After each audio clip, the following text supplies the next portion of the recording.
Hey guys, tonight we begin with the sound of water dripping through emerald leaves. The hiss of insects in air so thick you can almost chew it. And somewhere beneath your boots, buried under centuries of jungle growth, lie the stones of civilizations that vanished before Columbus ever dreamed of crossing an ocean. So, before you get comfortable, take a moment to like the video and subscribe, but only if you genuinely enjoy what I do here. And let me know in the comments where you're tuning in from and what time it is for you. It's always fascinating to see who's joining us from around the world. Now, dim the lights, maybe turn on a fan for that soft background hum. And let's ease into tonight's journey together. You're standing at the edge of the Amazon rainforest. The canopy towers above you like a living cathedral, so dense that noon feels like twilight. Every breath tastes of decay and growth, the eternal cycle of jungle life. Your machete hangs heavy at your side, and sweat already beads on your forehead, though you've barely taken a step. This is where legends go to die, where explorers vanish without a trace, where the green swallows everything that dares to enter. For centuries, this jungle has kept its secrets locked away beneath layers of vegetation so thick that satellites couldn't penetrate them. The Amazon wasn't just a forest to the outside world. It was a green wall, an impenetrable barrier that laughed at human ambition. Scientists dismissed tales of great cities hidden in its depths as fantasy, the fevered imaginings of conquistadors drunk on gold fever and colonial propaganda. The academic consensus was clear. The Amazon was a pristine wilderness, barely touched by human hands, home only to scattered tribes living in harmony with nature.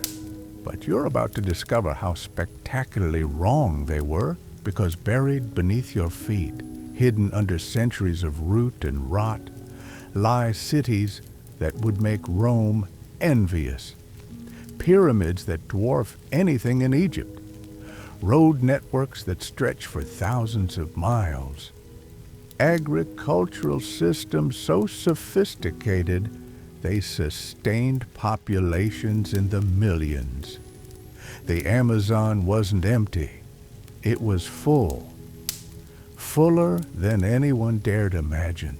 You push deeper into the green maze, following the ghost of an ancient path. The jungle presses against you from all sides, vines catching at your clothes, thorns drawing blood from exposed skin. Every step forward feels like a victory against the forest's determination to turn you back. The air grows thicker, more oppressive, laden with the perfume of 1,000 flowering plants and the musk of unseen creatures watching from the shadows. The story begins in the 16th century, when Spanish conquistadors first penetrated these green depths. They came seeking El Dorado, the golden city that danced at the edge of every map. What they found instead were tales that seemed too fantastic to navigate the full length of the Amazon River to believe. Francisco de Orellana, the first European, reported cities stretching for miles along the riverbanks, settlements so vast that his men could march for days without seeing their end. Population so dense that smoke from cooking fires darkened the sky. His chronicler, Gaspar de Carvajal, wrote of provinces and settlements that came one after the other without any intervening space. He described roads that disappeared into the jungle, connecting invisible cities. Pottery so fine it rivaled the best European ceramics. Warriors who fought from boats painted in brilliant colors, their bodies adorned with gold and feathers that caught the sunlight like living flames. The Spanish called these people the Omagua, the people of the freshwater sea. But when later expeditions returned to these same rivers, they found nothing. Empty banks, silent waters, jungle that seemed untouched by human hands. The cities had vanished as completely as if they had never existed. Scholars explained this away easily enough. The conquistadors had exaggerated, they said. Desperate men lost in an alien wilderness, they had mistaken scattered villages for great cities, campfires for urban lights. The Amazon, they insisted, could never have supported large populations. The soil was too poor, the environment too hostile, the jungle too overwhelming. This became the accepted truth for 400 years. The Amazon was characterized as a counterfeit paradise, a green desert where the thin soil couldn't support agriculture beyond the most primitive slash and burn techniques practiced by small nomadic tribes. The idea of Amazonian cities became a joke in academic circles, filed away with other colonial fantasies like fountains of youth and streets paved with gold. You pause now, wiping sweat from your eyes, and notice something strange. The trees around you aren't growing randomly. There's a pattern here, subtle but unmistakable. Fruit trees clustered together in ways that nature rarely arranges. Palm groves that seem almost deliberately planted. The jungle isn't as wild as it appears. Someone has been here before, shaping the forest to their needs, leaving fingerprints that time hasn't quite erased. The first crack in the wall of academic certainty came in the 1970s. Geographer James Parsons was flying over the Llanos de Moxos in Bolivia when he spotted something that shouldn't have been there. Geometric patterns etched into the landscape, visible only from the air. Raised fields stretching across the floodplains in perfectly straight lines. Causeways connecting islands of high ground. The infrastructure of a sophisticated agricultural system that had been abandoned for so long that the jungle had grown over it, but not long enough to erase it completely. Local people had always known about these features. They called them lomas, the mounds where their ancestors had lived and farmed. But to the outside world, they were invisible, hidden beneath the canopy, forgotten by history. Parsons realized he was looking at evidence of a complex society that had thrived in one of the most challenging environments on Earth. The implications were staggering. If people could build such sophisticated systems here, what might they have accomplished elsewhere in the vast Amazon basin? Around the same time, archaeologist Anna Roosevelt was challenging the received wisdom about Amazonian prehistory from a different angle. Working at Marajora Island at the mouth of the Amazon, she uncovered evidence of complex societies that had flourished long before European contact. The pottery she found was elaborate, sophisticated, clearly the product of specialist craftsmen working for an organized society. The settlements showed evidence of social stratification, trade networks, and population densities that the traditional model said were impossible in the Amazon environment. But the real breakthrough came with the development of new technologies that could see through the jungle canopy. Light detection and ranging systems, known as LIDAR, used laser pulses to map the ground beneath even the thickest forest cover. For the first time, archaeologists could see the Amazon as the indigenous people had always known it. Not as an empty wilderness, but as a landscape shaped by human hands over thousands of years. You continue deeper into the forest, and now you begin to see what the early explorers missed. The seemingly random distribution of useful plants isn't random at all. Brazil nut groves cluster around the remnants of ancient settlements. Fruit trees grow in orchards that stretch for miles, their neat rows still visible to the trained eye despite centuries of jungle growth. The forest floor rises and falls in patterns that speak of human engineering. Raised platforms where houses once stood. Defensive earthworks that channeled enemies into kill zones. Canal systems that managed water flow across vast territories. The Amazon wasn't pristine wilderness. It was the world's largest garden, carefully cultivated over millennia by people who understood their environment better than any modern scientist. They had transformed millions of acres of jungle into productive farmland, using techniques so sophisticated that we're only beginning to understand them today. They had created soils so rich that they remain fertile 500 years after abandonment, while our modern agricultural methods stripped the land bare in decades. These weren't simple hunter-gatherers living in harmony with nature. These were engineers, agriculturalists, urban planners who had solved problems that still challenge us today.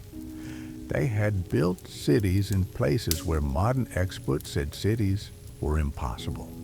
They had sustained populations in the millions where academics insisted only thousands could survive. They had created one of the most complex civilizations in human history, and then they had vanished so completely that the world forgot they had ever existed. The evidence was there all along, hidden in plain sight. The Spanish conquistadors hadn't exaggerated. If anything, they had underestimated what they had found. The cities were real. The populations were real. The sophisticated infrastructure was real. What wasn't real was the assumption that these achievements were impossible in the Amazon environment. The jungle hadn't swallowed the cities because it was hostile to human habitation. The jungle had swallowed the cities because the people who built them had died, and without human management, the forest had reclaimed what had always been its own. You stop now, breathing hard in the humid air, and look around with new eyes. Every mound could be a pyramid. Every grove could be an orchard. Every stream could be a canal. The forest around you isn't empty. It's full of ghosts, the shadows of a civilization that once rivaled anything in the old world. The lost cities of the Amazon weren't lost because they were never there. They were lost because we stopped knowing how to see them. The jungle whispers around you, and for the first time, you begin to understand what it's trying to say. This isn't the end of the story. It's barely the beginning. Because scattered across millions of square miles of rainforest, buried beneath centuries of growth, lie the remnants of cities that will rewrite everything we thought we knew about human civilization. Cities that thrived where cities shouldn't exist. Cities that solved problems we haven't figured out. Cities that are the jungle itself waiting, patient as for someone to remember how to find them. The breakthrough came in 2009 when archaeologist Michael Heckenberger was working with the Quecuro people in the Upper Xingu region of Brazil.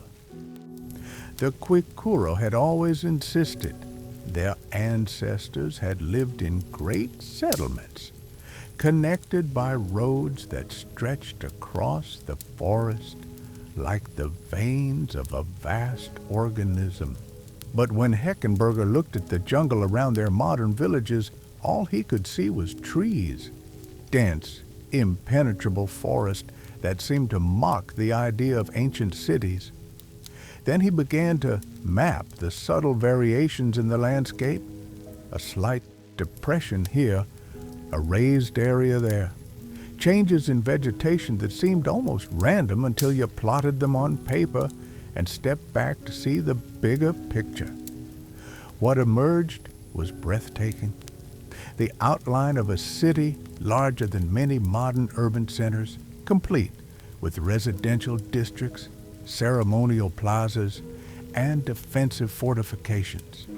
Roads radiated outward like spokes on a wheel, connecting to other settlements that dotted the landscape in a carefully planned network. You kneel now and brush away the leaf litter at your feet. Beneath the organic decay, your fingers find something hard. Stone, worked stone, fitted together with a precision that speaks of master craftsmen. You follow the line of stones and realize you're standing on a road, a highway that once carried trade goods and travelers across distances that would challenge modern transportation networks. The jungle has grown over it, but it hasn't destroyed it. The road endures, patient and permanent, waiting for someone to walk its length again. The Kwikura weren't just telling stories, they were preserving the memory of something extraordinary. Their oral tradition spoke of ancestors who had transformed the forest into a managed landscape, who had built cities that housed tens of thousands of people, who had created agricultural systems so productive they could support population densities comparable to medieval Europe. The jungle around their modern village wasn't wilderness. It was a ruin, the remnant of a civilization that had engineered the forest itself. But the Kwikura weren't alone. As archaeologists began to take indigenous oral histories seriously, similar stories emerged from across the Amazon basin. The Kayapo spoke of ancient settlements that stretched along the rivers like beads on a string. The Munduruku described terraced hillsides where their ancestors had grown crops in quantities that seem impossible today. The Shipibo told of canal networks that had connected distant regions, allowing trade and communication across vast distances. Each story was dismissed by mainstream archaeology as myth, folklore, the inevitable exaggeration that creeps into oral tradition over time. But when researchers began to look for physical evidence of these tales, they found it. Not everywhere, and not easily, but consistently enough to suggest that the stories weren't myths at all. They were memories, distorted by time, but rooted in historical reality. You push through a curtain of hanging vines and emerge into a clearing that feels different from the surrounding forest. The trees here are younger, growing in soil that seems richer, darker, more fertile than anything you've encountered in the jungle. You dig down a few inches and find pottery sherds, their surfaces decorated with intricate geometric patterns, charcoal fragments that speak of ancient fires, the detritus of daily life from a settlement that thrived here centuries ago. The clearing isn't natural. It's the footprint of a plaza, a ceremonial center where people once gathered for festivals and markets and religious ceremonies. The trees that grow of the enriched soil left here now are volunteers, taking advantage behind by human habitation. Even the species composition tells a story. Fruit trees and medicinal plants cluster in patterns that mirror the needs of the people who once lived here. The forest remembers what grew in the gardens and has tried to recreate them. This is what the early Spanish explorers saw but couldn't understand. To them, the Amazon was an alien environment, hostile and impenetrable. They saw the cities as isolated outposts, disconnected settlements struggling to survive in a green hell. They couldn't recognize that the forest itself was the city, that the jungle was a managed ecosystem as carefully planned as any urban center. The indigenous people hadn't conquered the Amazon. They had become part of it, weaving their civilization so seamlessly into the natural world that the two were indistinguishable. The scale of this achievement is only now becoming clear. LiDAR surveys conducted over the past 2 decades have revealed thousands of archaeological sites scattered across the Amazon basin, not isolated villages, but components of integrated networks that covered areas larger than many modern countries. The Llanos de Moxos alone contains evidence of settlements that housed hundreds of thousands of people. The Upper Singu shows world. The mouth of the Amazon reveals signs of urban planning that rivals anything in the ancient pottery traditions that persisted for over 1,000 years, suggesting political and cultural stability that most civilizations can only dream of achieving. You climb now under what appears to be a natural hill, but as you reach the summit, you realize this too is artificial. The slopes are too regular, the proportions too perfect. You're standing on a pyramid, its stepped sides hidden beneath centuries of jungle growth. From this vantage point, you can see other mounds scattered across the landscape, connected by the faint lines of ancient causeways that still channel water flow during the rainy season. The pyramid beneath your feet isn't small. It's massive, larger at its base than the Great Pyramid of Giza, but it's so completely overgrown that it's invisible from ground level, camouflaged by the very forest that was once its setting. How many others like it are scattered across the Amazon, hidden beneath the canopy, waiting for someone with the right technology and the right knowledge to recognize them for what they are. The magnitude of what's been lost is staggering. These weren't primitive societies struggling to survive in a hostile environment. These were sophisticated civilizations that had solved fundamental problems of urban planning, agriculture, and environmental management in ways that modern science is only beginning to appreciate. They had created sustainable cities in one of the most challenging environments on Earth. They had developed agricultural techniques that enriched rather than depleted the soil. They had managed water resources across continental scales without destroying the ecosystems that depended on them. And then they vanished, not gradually, not through conquest or cultural assimilation, but catastrophically, leaving behind only ruins and memories. The timing suggests a connection to European contact, but not through direct military action. The Spanish conquistadors who reported these cities were also unwitting carriers of diseases to which indigenous populations had no resistance. Smallpox, measles, typhus, and other epidemic diseases spread ahead of European exploration, killing up some areas. That to 90% of the indigenous population in cities didn't fall to Spanish swords.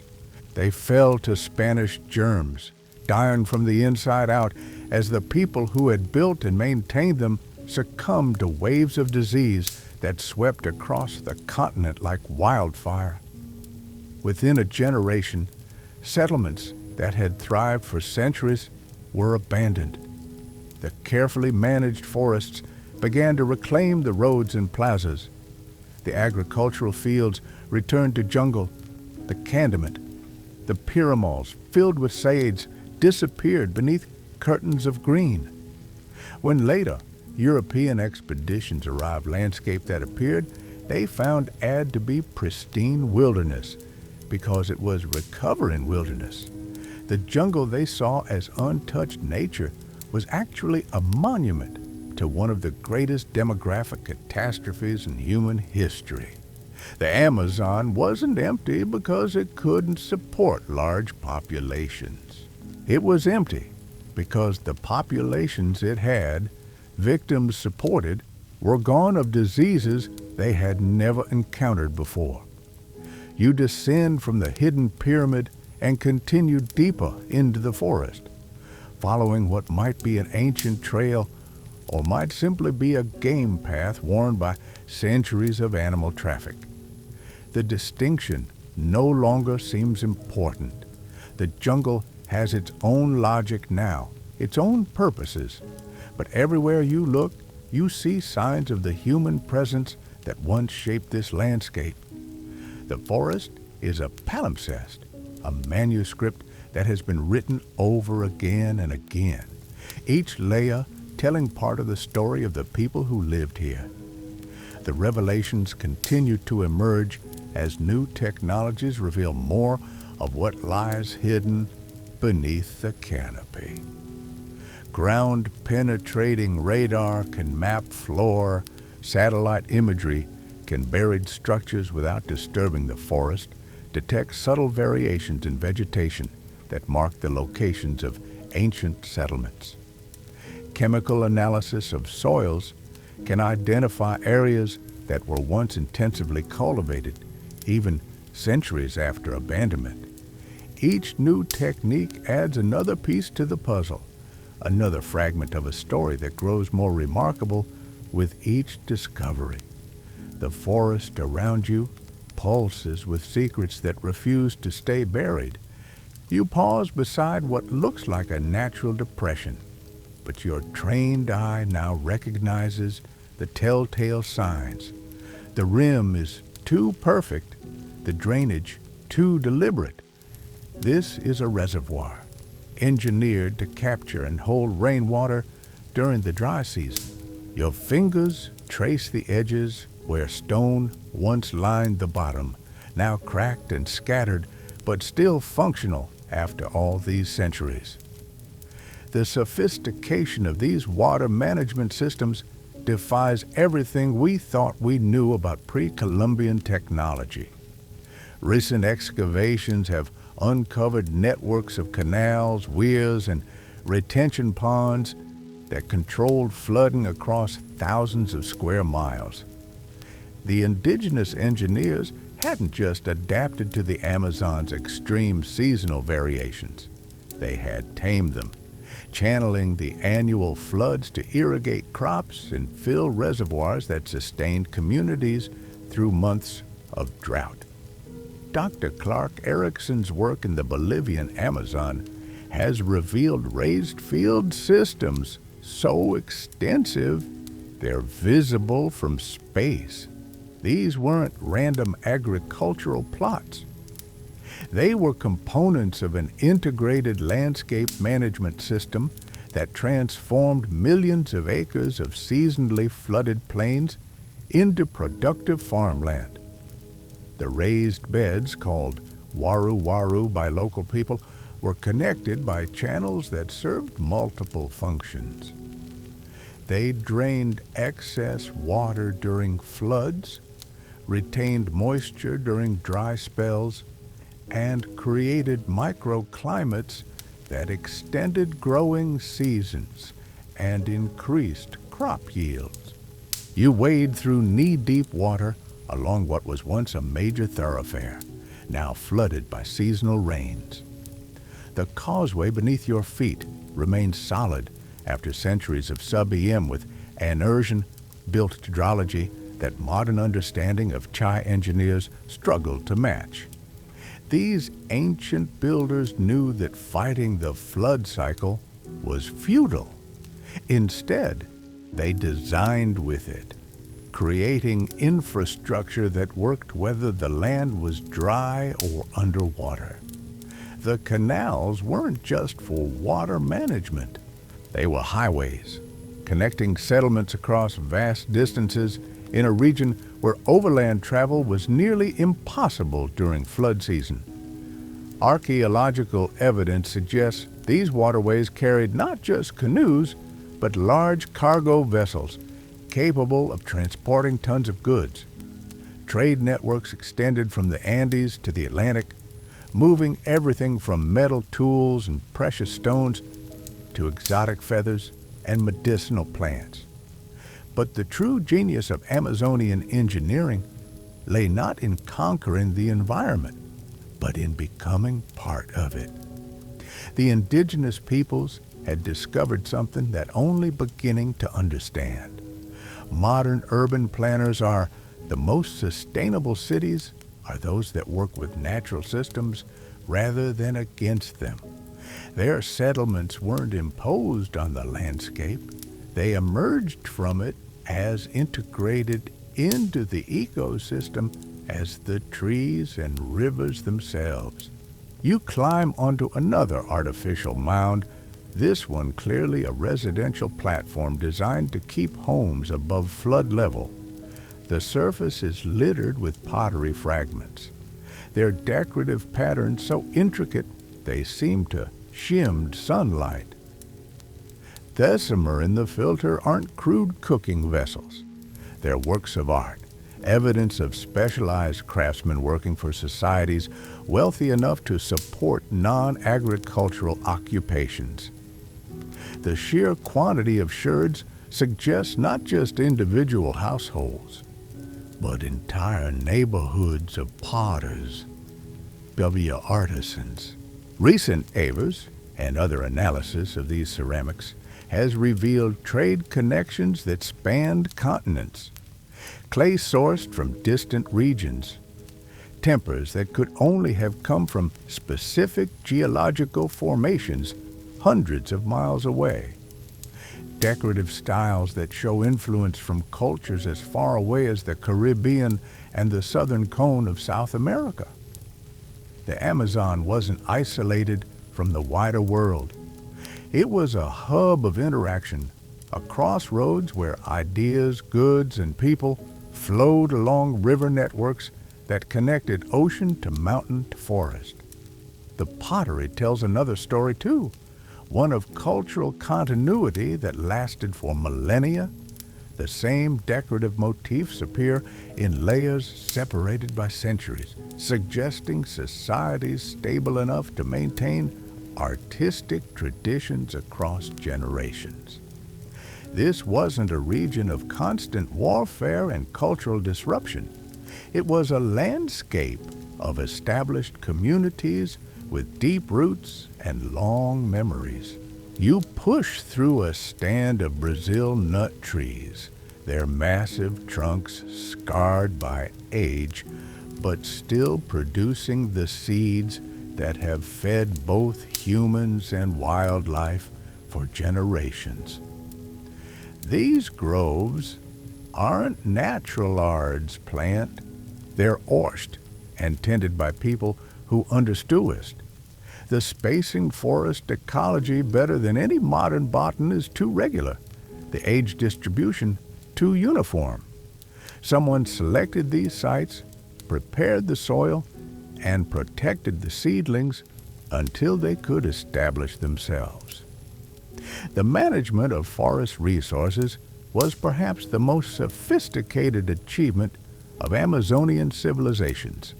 They had transformed millions of acres of jungle into productive landscape while maintaining the biodiversity that made the ecosystem resilient.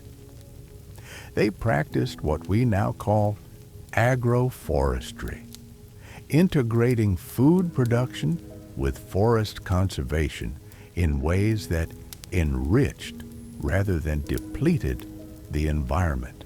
Archaeological botanist Dr. William Bailey has documented how indigenous peoples created what he calls anthropogenic forests, concentrations of useful species that appear natural but are actually the result of centuries of selective planting and management. These forest gardens produced everything from fruits and nuts to medicines and construction materials. They were more productive than natural forest and more sustainable than modern agriculture. The Brazil nut grove around you is just one example. Across the Amazon, researchers have found similar concentrations of palm trees, fruit trees, and medicinal plants clustered around archaeological sites. The indigenous peoples hadn't cleared the forest to make farms. They had turned the forest into a farm, creating a managed ecosystem that provided everything their communities needed while supporting the incredible biodiversity that makes the Amazon unique. You reach a stream that runs clear over a bed of worked stones, their surfaces worn smooth by centuries of flowing water. This isn't a natural watercourse, it's an aqueduct, channeling water from distant springs to supply settlements that might be miles away. The engineering is subtle but sophisticated, using gravity and natural topography to move water across landscapes without pumps or mechanical systems. The scale of these hydraulic works is only now becoming apparent as archaeologists map entire watersheds rather than individual sites. What they're finding is evidence of landscape modification on a continental scale. Rivers diverted to create navigable channels, wetlands drained to create farmland, hillsides terraced to prevent erosion and increase agricultural productivity. The indigenous peoples hadn't just lived in the Amazon, they had redesigned it. Recent LiDAR surveys in Ecuador have revealed terraced landscapes that extend from the Andes foothills deep into the Amazon basin. These aren't small garden plots, they're agricultural systems covering thousands of square miles, supporting populations that may have numbered in the millions. The terraces are still visible from the air, their geometric patterns standing out against the chaotic growth of secondary forest. But perhaps the most remarkable discovery is the soil itself. In sites across the Amazon, archaeologists have found deposits of incredibly fertile earth known as terra preta, or black earth. These soils are so rich they remain productive centuries after abandonment, supporting lush vegetation in regions where natural soils are notoriously poor. For decades, scientists assumed these deposits were natural phenomena, volcanic ash or sediment from ancient lakes. They were wrong. Terra preta is anthropogenic, created by indigenous peoples who had learned to manufacture soil itself. They composted organic waste, incorporated charcoal to retain nutrients, and managed the process over generations to create artificial soils that were more fertile than anything nature had produced in the region. These weren't accidental discoveries. They were the result of sophisticated understanding of soil chemistry and ecology that modern science is only beginning to appreciate. You kneel beside a patch of particularly dark earth and run the rich soil through your fingers. It's still fertile after all these centuries, still supporting vegetation that's noticeably lusher than the surrounding forest. The people who created this soil had solved problems one of the fundamental agriculture of tropical fertility, rather They had learned to build, then mine it, to create sustainable systems that improved with time rather than degraded. The implications are staggering. If indigenous peoples could create fertile soils in the Amazon, they could have supported agricultural systems far had imagined. The population more intensive than anyone estimates, that seemed impossibly high to earlier generations of archaeologists, now seem conservative. The cities the Spanish described weren't exaggerations. If anything, they were understatements of what in these had actually exist forests. As you continue deeper into the jungle, following the faint traces of ancient paths, you begin to understand the true magnitude of what has been lost and found. The Amazon wasn't a wilderness when Europeans first encountered it. It was one of the most densely populated regions on Earth, home to civilizations that had achieved a level of environmental integration that modern society can barely comprehend. The forest whispers around you, and now you can hear what it's saying. Every tree, every stream, every mound of earth carries the memory of the people who shaped this landscape. The lost cities of the Amazon were never really lost. They were always here, hidden in plain sight, waiting for us to develop the eyes to see them and the wisdom to understand what they represent. The discoveries cascade now, each revelation more stunning than the last. You pause beside what appears to be a natural clearing, but the geometric precision of the tree line betrays its artificial origin. This was once a plaza, a ceremonial center where thousands gathered for festivals that lasted days. The soil beneath your feet still bears traces of the fires that once burned here, charcoal deposits mixed with pottery fragments, and the remains of elaborate feasts. Dr. Denise Shawn's aerial surveys of the upper Amazon have revealed geometric earthworks so vast they dwarf the Nazca lines. These geoglyphs, invisible from ground level, stretch across hundreds of square miles in perfect geometric patterns. Circles, squares, and complex polygonal shapes connected by straight roads that ignore natural topography with the confidence of master engineers. Some of these earthworks are so large that walking their perimeter would take an entire day. You climb the embankment of one such structure, feeling the deliberate slope beneath your boots. The builders hadn't simply moved earth.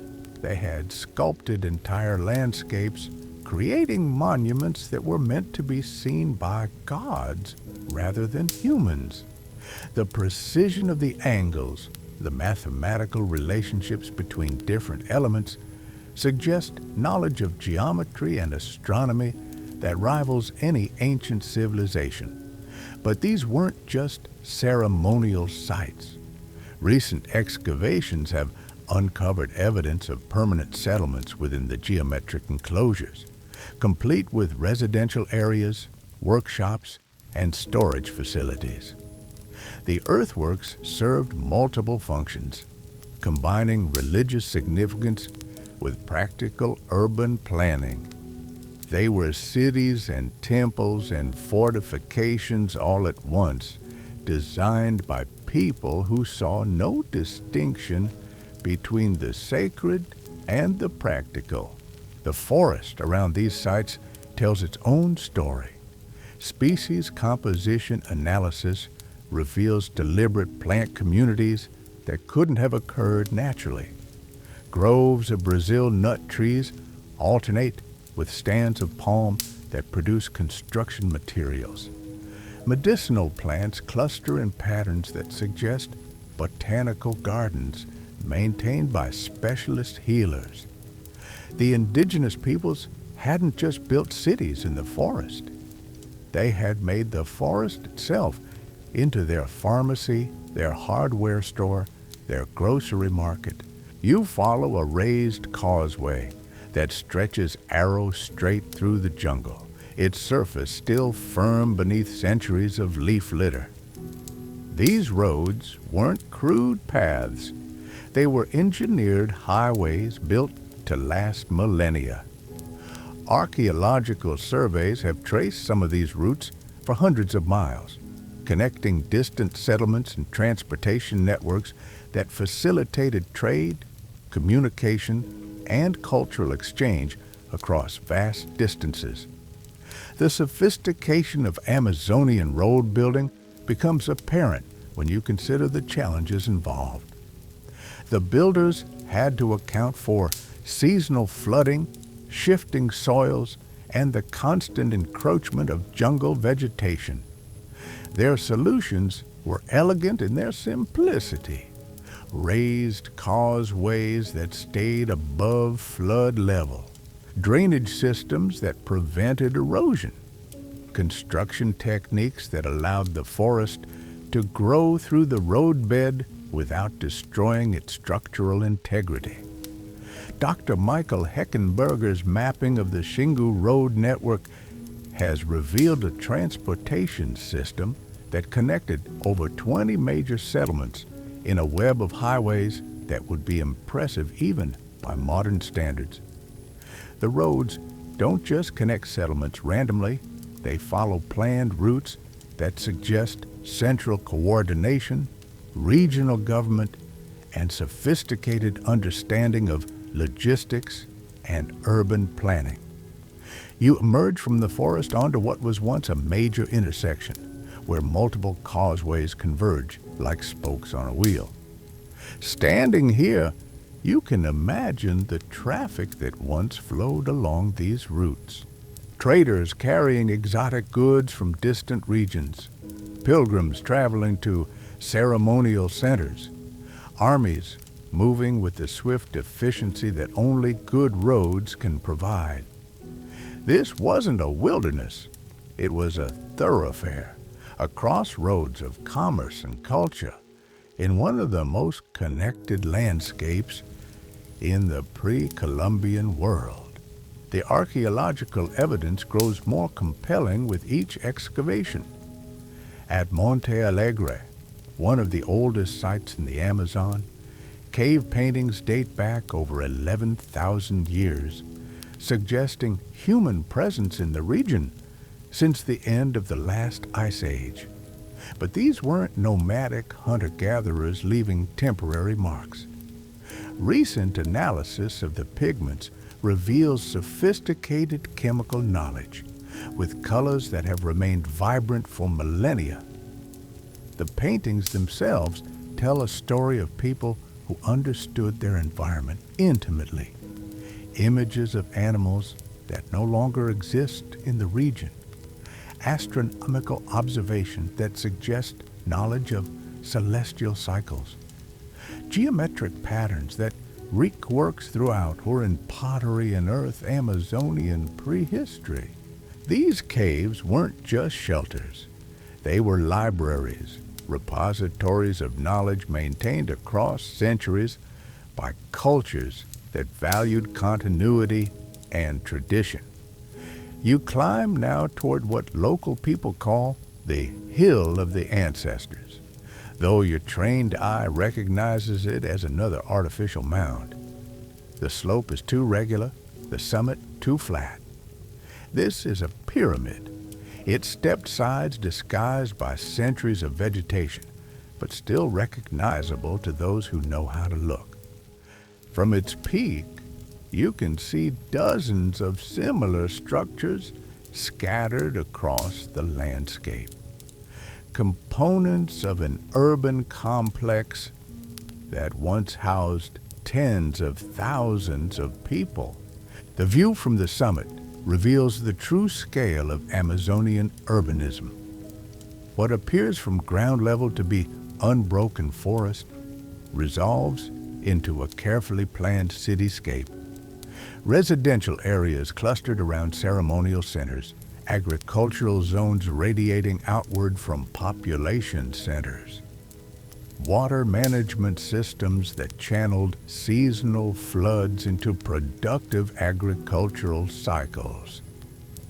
The jungle isn't hiding these cities. It has become them, growing through and around structures that were designed to accommodate rather than exclude natural processes. Recent LiDAR surveys of the Bolivian Amazon have revealed urban complexes that rival Angkor Wat in scale and sophistication. The site of Llanos de Moxos alone shows evidence of settlements covering over 6,000 square miles, connected by roads, canals, and raised fields that supported agricultural production on an industrial scale. Population estimates for the region now range into the millions, making it one of the most densely populated areas in the pre-Columbian Americas. But the true revolution in Amazonian archaeology came with the realization that these civilizations hadn't disappeared, adapted, persisted suddenly. They had evolved in forms and failed to recognize the indigenous communities that earlier researchers have that Spanish explorers encountered weren't the remnants of collapsed civilizations. They were the civilizations themselves, transformed by centuries of disease and demographic collapse, but maintaining cultural continuity that stretched back thousands of years. You descend from the pyramid and follow a path that winds between groves of trees so perfectly spaced they could have been planted yesterday. In a sense, they were. These are management landscapes maintained by indigenous communities whose ancestors built the cities now buried beneath the forest. The knowledge of how to read the jungle, how to work with its cycles, how to create abundance without destroying diversity, never disappeared. It simply became invisible to outsiders who how to recognize didn't know it. The oral traditions of contemporary indigenous peoples contain detailed knowledge of archaeological sites that scientists are only now beginning to investigate. The Kwaikuro can point to specific locations where their ancestors held ceremonies, built houses, buried their dead. Their stories contain technical information about construction techniques, agricultural practices, and environmental management that proves invaluable to modern researchers trying to understand how these complex societies functioned. Dr. Carlos Fausto's ethnographic work with Amazonian peoples has revealed that what anthropologists once dismissed as myth and folklore is actually historical memory, passed down through generations with remarkable accuracy. The indigenous peoples never forgot their cities. They never lost their connection to the landscape their ancestors had shaped. They simply stopped talking about it to outsiders who refused to listen or understand. The forest ahead grows denser, older. The trees so massive their trunks disappear into the canopy like pillars in a green cathedral. But even here, in what seems like the most pristine wilderness, the signs of human presence are everywhere once you know how to look. The species composition is wrong for natural forest. The spacing too deliberate, the age structure too uniform. This too is anthropogenic forest, a managed ecosystem that continues to function centuries after its original managers vanished. You step back now from the edge of discovery, your boots heavy with the rich earth of a continent-sized graveyard, The jungle breathes around you, each leaf a page in a manuscript written by hands that understood what we have forgotten. The lost cities of the Amazon were never lost. They were always here, pulsing beneath the surface, waiting for us to remember that wilderness and civilization are not opposites, but partners in an ancient dance. Tonight, as you close your eyes, listen for the whisper of roots growing through stone, the patient song of a forest that remembers everything.